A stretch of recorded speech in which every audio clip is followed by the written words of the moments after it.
Welcome to the kidsministry.blog podcast. Every episode, we share ideas, tips, and resources to help your children's ministry thrive. All right, today we're jumping into something that touches a lot of community programs, especially for kids thinking about innovation, keeping things engaging. We want to pull out those key bits of info for you. And we're looking at this really interesting article from kidsministry.blog.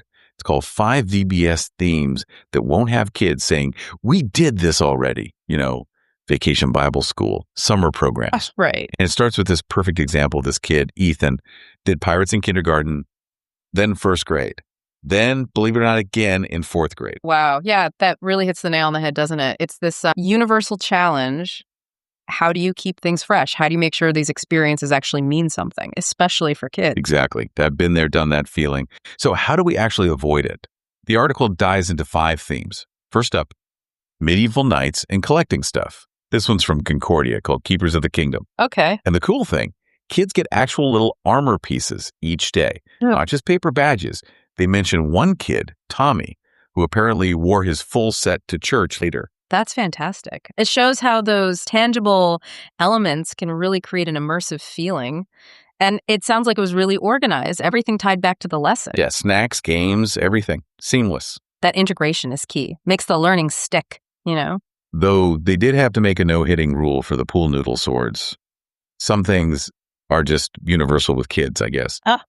Wise. Okay, so from knights, we go to something quite different. Grows step right up VBS. The article calls it the free one. That's actually good. Free, like really free. Completely free. It's a circus carnival theme.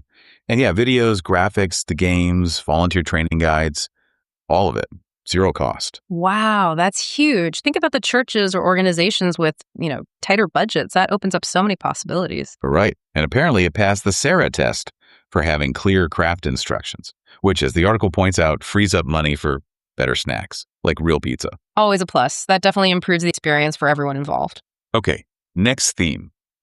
Lifeways Breaker, Rock Beach. So, beach without the sand mess, which is already a win. Definitely appealing. The focus here is on breaking barriers. And there's this touching thought about a shy kid, Marcus, who maybe would have opened up more with this kind of encouraging theme. That's interesting. And it highlights something else important, adaptability. The article mentions it has plans for different group sizes, like 23 kids versus 200. Exactly. That's smart design. Resources need to work in different contexts, different scales, not a one-size-fits-all approach. Yeah. And apparently the music samples got a thumbs up even from a 14-year-old. The quote was, "This doesn't suck." High praise indeed from a teenager. Okay, what's next? Space. This one's from Answers in Genesis, called Stellar. Think glow-in-the-dark black lights of stars. Sounds visually cool. Definitely. So there's a warning about aluminum foil everywhere, so prepare for that. Good to know. But beyond the visuals, what's the focus? This is where it gets interesting. The article highlights its strength in tackling, like the hard questions kids actually ask. Like what? Things like, how do I know God's real? Or, dealing with tough stuff like, why did her grandpa have to die? Wow. That's pretty deep for a VBS theme. It suggests a real willingness to engage with kids on a more profound level beyond just the fun stuff. Right. Moving beyond just surface level things. Yeah. Okay, last one. Science that actually works.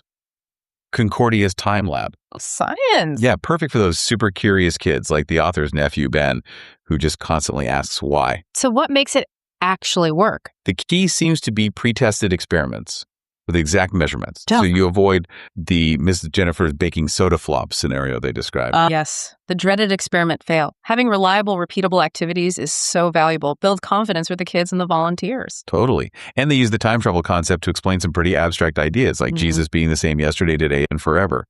Makes it more concrete for kids. Clever. Using a narrative hook to explain theology. So wrapping this up, what's the big takeaway here for you, the listener? It's not just about picking the coolest theme, is it? No, I don't think so. The article really emphasizes that, any program where kids feel welcomed, where they learn something meaningful, and where the volunteers feel equipped and supported, that's a win. Right. The theme is just the starting point. Exactly. And often the real impact, the stuff that sticks, isn't even the main lesson plan. It's those unexpected moments, the kindness, the connection. Like the article's ending thought, finding glitter in December, sure, or having the song stuck in your head. But the real magic is maybe seeing a kid share their lunch because, hey, that's what we learned at VBS. That's the stuff that matters. Absolutely. It's about how that experience translates into, actual living. So maybe the challenge for you is thinking about how to foster those moments, whatever you're planning. Yeah. Just maybe lay off the pirates for a year or two, please. Thanks for listening. To find more ideas, tips, and resources,